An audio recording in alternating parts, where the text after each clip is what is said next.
convincing enough, then the council and the mayor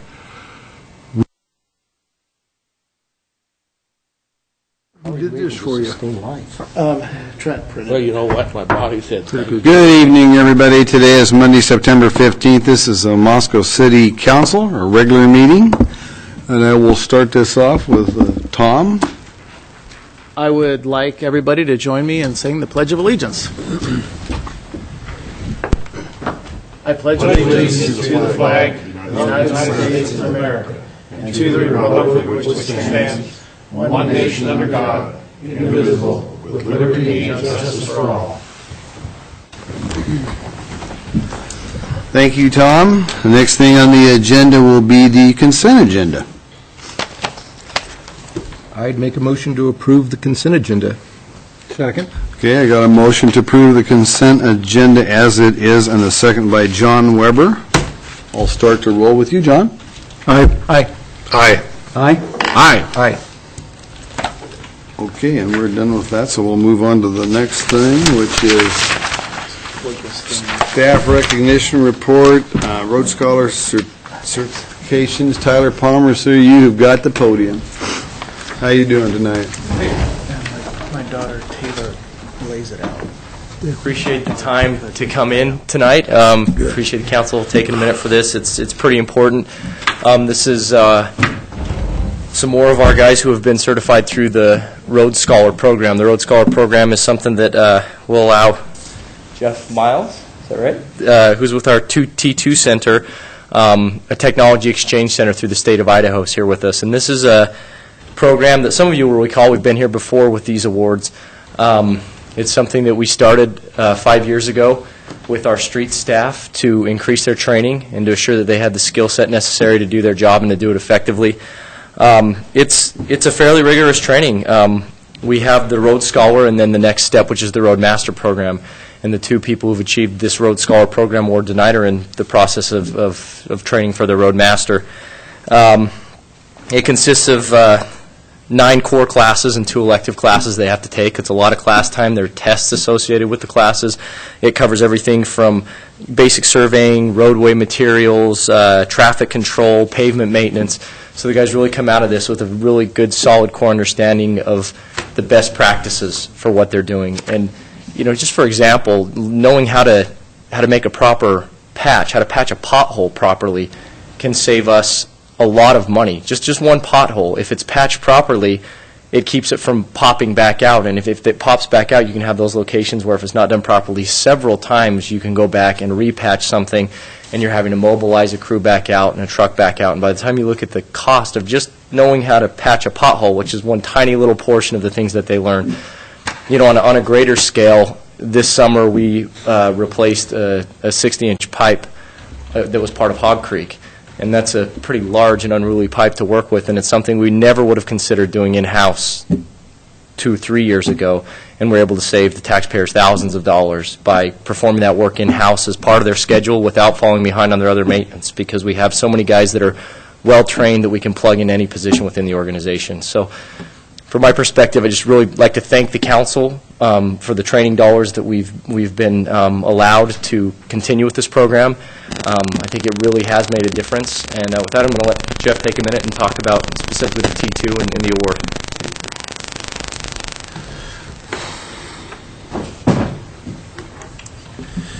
I'd like to thank the City Council. My name is Jeff Miles. I'm the Deputy Administrator for the Idaho for the Local Technical Assistance Council and T2 Center. And I really appreciate being here today. I think that continuing education is important for all people. It shows a commitment to your job, a commitment to excellence and efficiency, and it's also a commitment, I think, by the city to show that they're interested in effectiveness, efficiency, and saving people money and developing their employees. So it's a very important program. We're very proud to bring this program to the state, and we have a lot of people around the state that participate in our classes. The T2 Center, a little bit of background, continuing education was started in 1986 with the Idaho Transportation Department. In 1996, it was moved to the University of Idaho, and then in 2009, it was collected together under the Local Highway Technical Assistance Council. In 2001-2002, we started the Road Scholar Road Master program, and we have quite a few graduates, so it's been a very successful program. As was mentioned earlier, the Rhodes Scholar takes 4 years to complete, 80 hours of classes, 9 core classes, 2 electives, including safety, professional development, maintenance, just to touch on a few. There is also a Road Master program, takes an additional 4 years to complete. I encourage people to move on and do that. It has another 80 hours of classes, 5 core classes, 5 electives, and advanced courses. So at this time, I'd like to present some awards that to some employees. So if I can do that, I'd like to begin with Alan Dahlberg. Could he come up?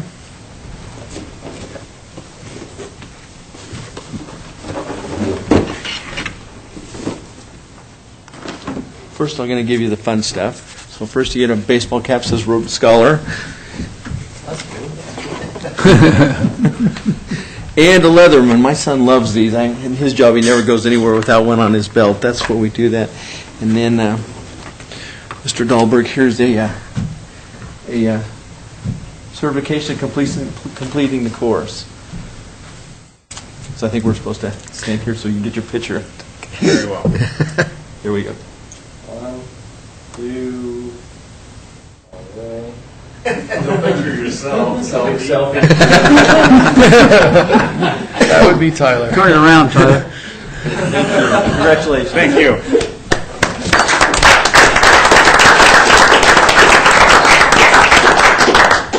Next, is it Dana?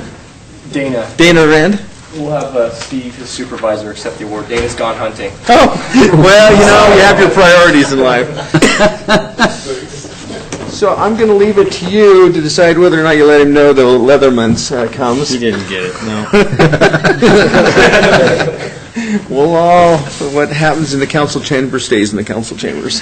And then, of course, here's Dana's plaque. And so if you let him know, we really appreciate his commitment and look forward to having him try for the Rhodes Scholar. Roadmaster, excuse me. I'm sure he will.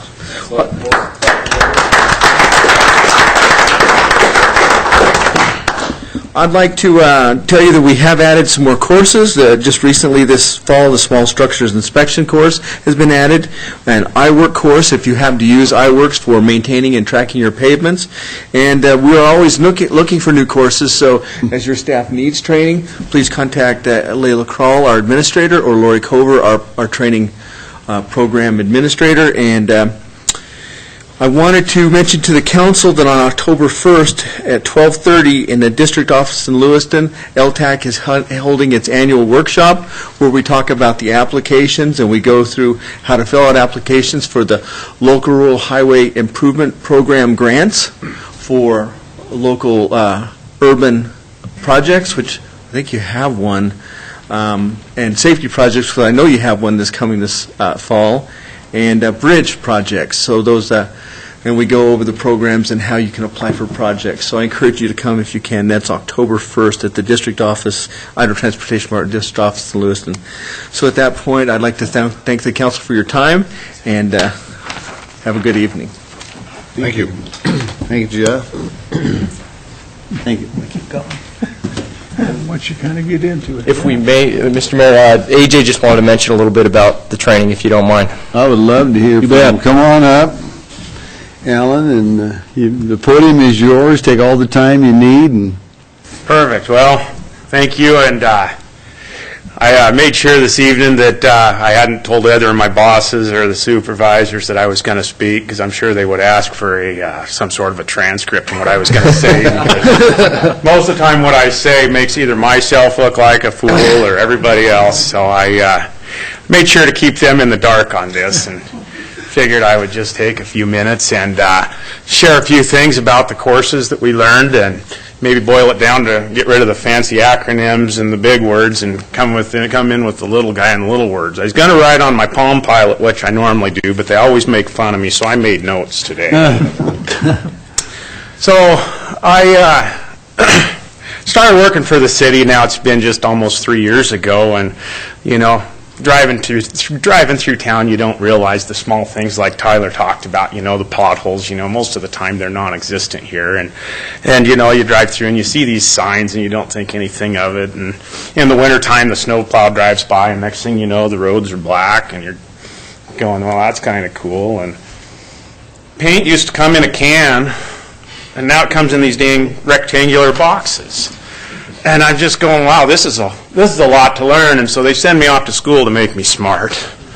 I can't really say it was real effective, but the next thing you know, we're learning how to fix a pothole. The pothole is not just a problem typically on the surface. Well, there's something wrong a little bit deeper, and we learned about that in those classes and how to identify the different problems in our road surfaces. It's maybe not just a pothole, maybe it's cracking, and we're learning right now how to fill cracks. It's not just going out there with tar and squirting it in the crack. We use special tar because we've got the hills here, and if we don't use the special tar, it's going to run down the hill, and next thing you know, it's all going to be at the bottom of the hill, and we haven't effectively filled the cracks. So there's a lot of issues with the pavement maintenance that we learned, and when we get into the signs, and we learned about this word called retroreflectivity, and I went into them bigger words. That one's a hard one to say, but we drive down the road and we don't realize that the signs are federally mandated that they're supposed to be reflective. And if they weren't reflective, they would just look about like this when you drive by them. They'd be just a little black hole. So, it's, we're out there. We're not just out there hanging up a sign. We're making sure and monitoring them on an annual basis to make sure that those signs meet the federal requirements that we've been taught. And, it's get into the snow plowing, and the snow is it's the same way. I used to think, well, there goes the truck.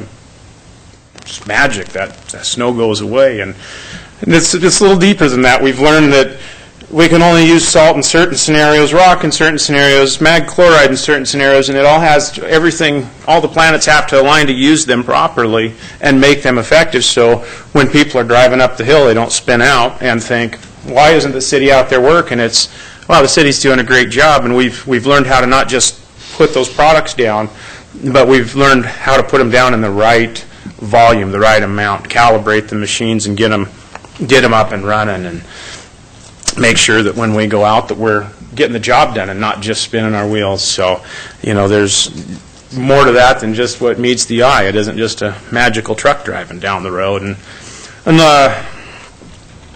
the last thing I'd like to talk about is the paint. It's no longer paint. I think you guys have seen all quite regularly out there that we are, we're doing the thermoplastic. Instead of getting, sometimes we're only getting 3 months of service out of the paint we were spraying down. Cars would drive over, it'd disappear. Now we do the thermoplastic, and shoot, the thermoplastic I put down 3 years ago when I started, it's still there, and it's still holding strong, and that's 12 months out of the year. That's not just for the 3 months after we laid it. So, that's a pretty big jump that we've made into the effectiveness of our job and keeping the community safe. And I could go into a lot of the other topics and the other stuff I learned about, but I know that I've seen most all of you guys stop into the job site where we're working and ask questions, and I just encourage you to keep doing that because I feel the benefit of the T2 program every day on the job. The knowledge,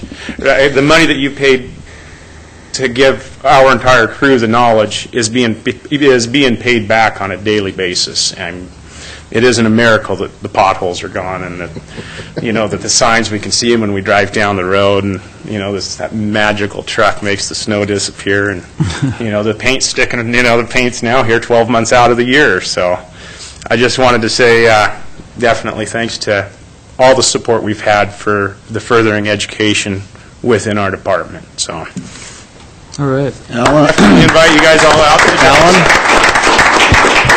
Alan, I've got a few comments for you. Sure. Some of the things, and anywhere in our city where our employees get a chance to get more training, whether it be the Road Scholar program that we have here or whatever, I am very much supportive and behind it, because the better that all of us are trained, doesn't matter where we're at, whether you're the mayor of the Moscow or whether you're a counselor up here or any employee, whether it's a guy that's out there pounding in potholes and fixing them the right way that last, and the coating for the plastic stuff that you just described to us, it's a big deal for all of us, and it's not overlooked. And I'll tell you something, it doesn't matter who we are in this city, it doesn't matter if it's from Gary Reading to the last guy hired. All employees are important, and the training that we get and the follow-through that we get from everybody that's involved in it is a big deal. It's a big deal to me, and I'm sure these counselors up here feel the same way. So to you and to Dana, Ellen, hats off. Thank you. Bill? Wayne? Alan, just a question. As you probably recall, when we started the Art Walk and you had the demonstration down there and you showed me how to do that thermal process, which was pretty cool. I would suspect that the goal is eventually to get the thermals, Thermoplastic. Thermoplastic at all intersections and completely do away with the paint. Is that going to be able to include like turn arrows also? Could they do that in thermoplastic? We just laid down two thermal turn arrows today, and they are showing up throughout town as well. There's quite a few of them that we laid down. I don't know what the exact inventory is, but it is with them. But yeah, absolutely, that is Great. one of the Thank visions, you. and I Appreciate that. yeah. Who's responsible for instituting this training program anyway? That guy right over there. I think we could point Him? fingers in that. We're going to ask him a few questions. Thank you, Tyler. You're doing a phenomenal job with you. These guys are just doing great work. Thank you. Thank you, Alan. Anybody else for Alan? Hey, Tyler, hop up here for a second on the podium. We got lots of time tonight, so thank you, Alan. We won't keep you up there anymore. This is a big deal, what we do, and thank you for making this happen for all these guys, because it's a big deal, and it just makes our city that much better, and our staff that much better. We appreciate it. We really appreciate the support, and I mean, it's a great group of guys. Yep. I don't think I've worked with a finer group of guys that really believe in what they're doing and strive every day to do the best job that they can, and we really appreciate the support. Okay. Thanks. Thanks, Tyler. Yeah. Okay. Well, the next thing on the agenda is our public comment and the mayor's response period. We allow folks to come up and talk, state their name if they wish, and talk about anything that is not on the agenda tonight or before planning and zoning or the Board of Adjustments or a personnel matter. And seeing nobody rush to the podium, we will go ahead and move on to item number 4, which is the amendment of the Sidewalk Cafe ordinance and resolution for the September 26th, 2014 Vandaltown Block Party event. Rod Halser, you have the podium. Thank you, Your Honor. Council members, I'll try to be brief on my presentation to take no longer than 1 hour and 20 minutes. We have two things for tonight. One is going to be an amendment to our ordinance on the Sidewalk Cafe ordinance to allow the City Council at their discretion to pass resolutions to, in the future, if they want to expand the use of sidewalk cafes for events, that they will have the authority. And then the second one we have for you is actually a specific resolution to exercise that amendment on that resolution. This is concerning the City of Moscow in partnership with Chamber of Commerce in hosting the downtown block party. I think it's the Vandaltown block party. Set to happen here in Moscow on September 26, 2014, to welcome back the new and returning students and kind of introduce them to the downtown community and actually celebrate our community as a whole.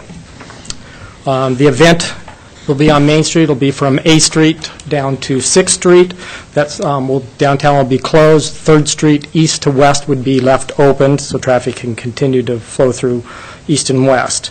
The idea behind amending the Sidewalk Cafe ordinance is to allow established businesses down there that exercise the Sidewalk Cafe to be able to expand their business during that event to kind of bring more of a festive and enticing atmosphere for the event. And it's also to provide an incentive for the businesses to participate. So it is proposed that the restrictions relating to the Sidewalk Cafe be adjusted for this event and as a pilot for future potential events. The proposed adjustments to the restrictions would be to allow the establishments to expand in front of their neighbor businesses, as long as the neighboring business gives them written permission to do so, and then they would be able to apply for an expanded Sidewalk Cafe presence. But all the other restrictions for sidewalk cafes would still be in effect. That means they would still have to maintain their 4-foot passageway in front for pedestrians. They couldn't block the sidewalk. They would still have to physically mark their sidewalk cafe. That's for controls, to make sure people have an entryway and an exit way. They would still have to abut. A sidewalk cafe would still have to be out in front of an eating or drinking establishment, and it could be expand next door into the neighbors. So tonight before you is an amendment on our Moscow City Code 9-12-6, number 12-6D, which limits the licensed area for a sidewalk cafe to just 50% in front of that business. This proposal would amend Section D to allow the exception for that 50% with specific regulations adopted by City Council by resolution or otherwise is authorized or permitted by the city. That'll be the first order of business for that. Okay. Dan? Tom had. Tom, then Dan? I would just like to make a motion to approve the draft ordinance under suspension of the rules requiring 3 complete and separate readings, and that be read by title and published by summary. I'll second it, and then I'll have some discussion. Yep. Okay, it's open for discussion. Dan, you got the floor. So, Rod, if we pass this, the ordinances allows us to make these alterations by resolution on a case-by-case basis. Correct. And then, so the ordinance has no date tied to it at all. It's just the resolution is what we would do for a certain date. Yes, the resolution would limit the event or whenever you want it to. Okay. We've got 2 points of order here tonight, and that's the ordinance, and Right. and then the second thing will be the resolution, Dan. Right. So that'll come Yep. second. Other I'm discussion, Walter? understanding. Dan, were you through? Yes. So the proposed resolution, not the ordinance that's under motion, but the resolution is to a specific date, Yes, it is. single day, and is limited to a single abutting business? Correct. Or can a business abut in 2 directions? We limited it to 1, and it couldn't go in front of the old one completely. It could only go to the doorway of the next business. And it cannot go 2 businesses over, No, just the one? it was limited to expand Single just one adjacent. direction. Correct. And the last thing, if I may, just wanted to make sure that we're clear that any alcohol catering permit that's required will be required, and the fee for that will have to be paid. Correct. And so if there is a restaurant that has a alcohol or liquor license, if they want to use that to expand to another space per law, they're going to have to talk with ABC, and they're also going to have to apply for a catering permit because they're going to be serving on some place that's not their establishment With the usual fee. with the usual fee. Thank you. Wayne? On your amendment under Section D, Rod, you have except in accordance with specific regulations adopted by the council by resolution, or as otherwise authorized or permitted by city. That last part, I guess I would first ask you to define city. The city of Moscow? Well, By our code. okay, I'm sorry. By our code. If it's otherwise, there's any place else in the code that would allow it. Okay. Or if we That amend the answers code in that. the future. Okay. Okay, very good. Other discussion? Tom? I just wanted to point out that I like that this ordinance allows for that flexibility for this council or future councils to pass resolutions to amend or allow for this to happen. Well, I believe So that this one specific one that we're looking at later this evening is specific to this piece, and there may be tweaks and changes in the future for other resolutions. Well, and I believe council would have the authority by resolution to do this, but by amending the ordinance, you're granting the authority rather than people saying, well, I guess you can do anything you want to be passed, but your law doesn't necessarily provide for that. Right. This is a lot clearer. You can thank Stephanie for that. She advocated for that. Thanks, Stephanie. John? Just a clarification, it was talked about the ABC is comfortable with this because I know that if you've got a beer or wine license to sell outside of the perimeter, you still have to include that in that license. And so if we expand that for a one-day period or a 6-hour period or something, we're not going to run afoul of the alcoholic beverage control people. Stephanie's raising her hand. Steph, you have something? Or are you just making a I was mark? just going to say, that's why you have to have a catering permit. That's what it does. It allows them to serve someplace outside of their licensed area. Thank you.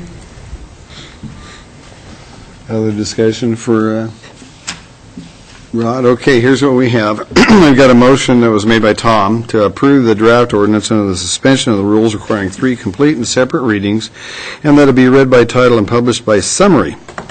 And that was seconded by Dan. I will start to roll with Art. Aye. Aye. Aye? Aye. Aye. Aye. Okay, that passes 6-0. And this is ordinance 2014 dash. 15?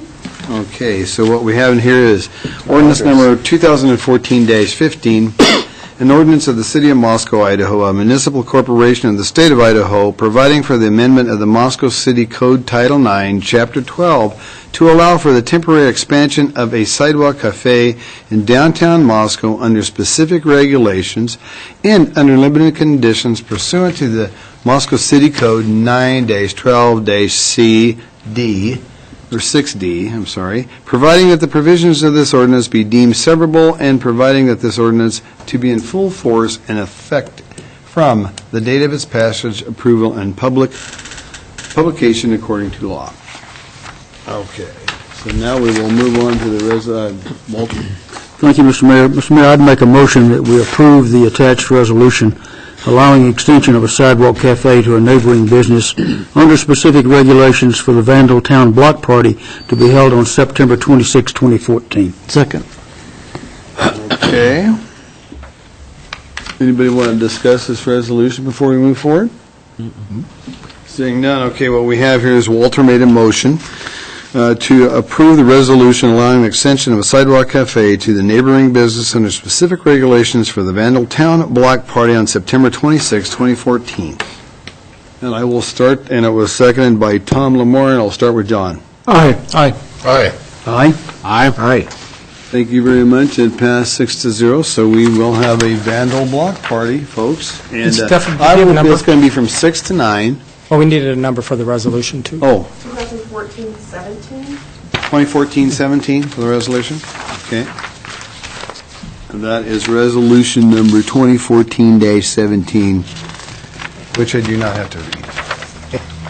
Okay, folks, we're moving along. Thank you very much for that. That ought to be a fun time. That's Dad's weekend. And so we're going to see a lot of people downtown. It's going to be 6 to 9. I plan on being down there, and I hope to see some of the counselors down there. It'll be kind of a fun evening, a fun event to get that Vandal spirit going throughout our town. Okay, with that moving forward, we have reports, and I'm going to talk to you, have you do this, Dan, because you were in charge of all the reports. Pretty much. The only thing, there wasn't any administrative committee meeting, and in Walter's absence, I chaired the Public Works Finance Committee, and the only thing that wasn't on the agenda was the development agreement for the Ridgeview Second Edition, and we also talked about the street frontage improvements on Jackson Street further south, and I think there's going to be more coming back from that at a later meeting date. And then, as far as other reports, Transportation Commission was canceled, and I missed the Arts Commission, but there is an event coming up October 6th regarding placemaking in Moscow. There'll be a workshop here in council chambers from 1 to 4:30, dinner and conversation at the Myelina Pizza outfit from 5 to 6:30, and a placemaking panel from 6:30 to 7:30 p.m. at the Kenworthy, and then a quote-unquote really cool movie starting at 7:30 at the Kenworthy that will get you thinking about a sense of place. I don't know what movie it is, but they got a good plan, so it's supposed to be really cool. And that's all I've got. Okay, Tom, I'll go with you next. Sure. I attended the first Thursday celebration downtown on September 4th. A lot of various events happening in different various stores. Book People had a an open house, and other places. There was an artist showing their works at the Pritchard Art Gallery, and there are various other things. The next first Thursday is October 2nd, Thursday, October 2nd, and I encourage people to head downtown and wander around and visit the businesses in the evening, late afternoon and evening.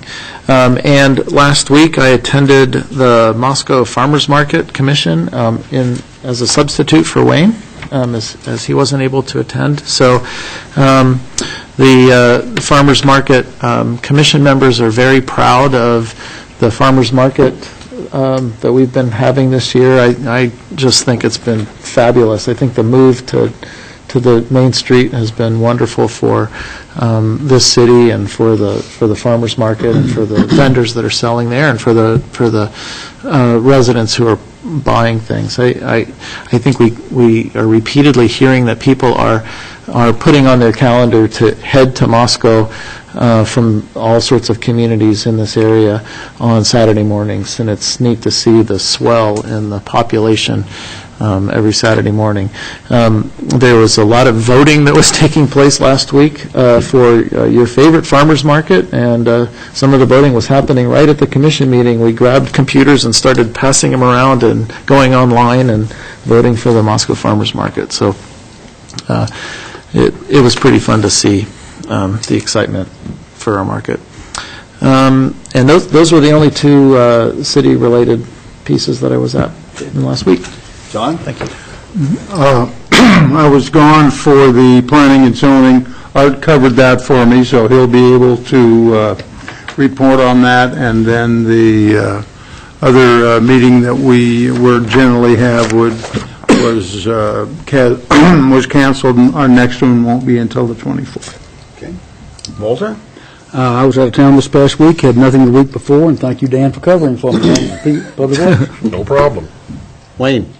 Well, thank you, Tom, for covering for me for the farmers market, because I was out of town also, but I did attend the LEDC meeting on the 3rd, and LEDC is moving forward at a good pace on redefining their mission and how they're going to interface with CETA and PKC, and they've also crafted the Help Wanted ad that they're going to be putting out, or have put out, looking for it's going to be, it looks like a 3/4 time executive director.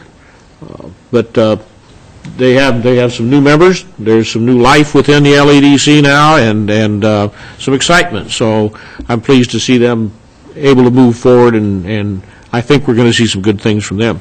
And that's all I've got. I had two that I went to. Last week was the Paradise Path Task Force, and they'll be along at our next meeting to do their quarterly report, so I don't want to steal too much from them, but they're making progress with things. They suggest a renaming of the Blackbird Crossing site to Blackbird Station so as not to imply that you can cross back and forth across the road there. They have a poster up out there telling people how they can donate to the development of that site. So anybody passing by out there in between Northwest River Supply and the east side, check it out, make a contribution. They're getting ready to put up the path declaration signs for places where the path kind of disappears if you don't know where it goes already, to direct people back onto it. The Undercross Hydrology Study out at Steiner and White and Highway 8 is in line to get going very soon into the new year. The RFP is in, and the local firm has been identified for that, so there'll be progress there. They're doing some work days to replant the Berman Creekside area, and we're working on the citizen survey questions, so they're actually being quite active and getting a lot done. The other meeting that John cleverly missed... If I can interrupt you on Paradise Path, I believe that Blackbird Crossing was a council action, and if they wish to change it, I believe it has to come back to council. That's where they're aiming it, but they thought a changed name would be a good thing to bring forward. Yeah, as long as they realize that, I think the council set that, so. Yes, they do. So Tom Grundon's always very good about keeping things on the right track with that, the staff liaison there. But John was clever enough to miss planning and zoning last week, because that one rattled on until 11 o'clock at night. Way to go, John. Shrewd. There was a difficult public hearing about mitigating some legal non-conforming uses in situations where the city ordinance dictates that all residences be fronting on public streets to the tune of 40 feet or 20 feet if you're on a cul-de-sac. And there's some areas in town where that does not exist, and people have houses along private lanes. And so in that case, if their place was to burn down, they could not rebuild according to code. So it's difficult to get insurance, and this action was developed to mitigate that. But some of the citizens were concerned about some of the implications for that, came and testified. And so Planning and Zoning voted to table that and take it back and rework the intentions into another section of the code. So that's gone back, and we'll see it probably in another several weeks or so. Well, this is essentially affects like flagpole lots? No. No, okay. Nope. This is like hidden lane, Hidden lane. where you're on a private drive, essentially, and is not funding, so none of the loose lots are actually funding a public street. What about our, if you have a PUD? PUDs are different. Because they've been accepted as the way they were presented? Right. Okay. Right, Bill? Thank you. So also, they did pass forward a fence ordinance that we'll be seeing, dealing with fences in the front yards, side yards, and allowing for some modifications. As fences age out, people can actually replace them with a few considerations for sidewalk users. So that went through and passed on, and then some time was spent working on their survey questions. If I ever need or feel the need to miss another meeting because of the agenda, I'll make sure I call you. Thank you, I appreciate that. Poor Bill was the one who did the heavy lifting on that one, and oh, man. So that one went on. So brace yourself for when it comes to council. I'm sure it'll be a festive event. Okay, we're done. Okay, the only thing I want to remind folks of, a couple of things coming up. October 1st is our quarter regional breakfast for everybody. And the next council meeting is October 6th, 3 weeks from tonight, because we have a fifth Monday this month. So I wanted to point that out to everybody. My birthday. Yep. Bring it, Kate. Bill Belknap, who has stepped in for Gary Reed, who's out of town on business for us. Bill, have you got anything? Is there anything we need you to? No, I was just going to mention the quarterly regional breakfast meeting hosted by WSU on October 1st, 7 a.m. at Banyan's. First? 7. Yeah. Oh, yes. I would just also encourage the council, if you received the email from Gary about the week of the 29th for the strategic planning work session, if you could indicate to Laura your availability so he can work on scheduling that meeting. Very good. Thank you, Bill. I've done that already. I would entertain a motion. Consider yourself entertained. John, second. All in favor, say aye. Aye. Opposed? This meeting is closed, folks. Thank you very much. Have a nice evening.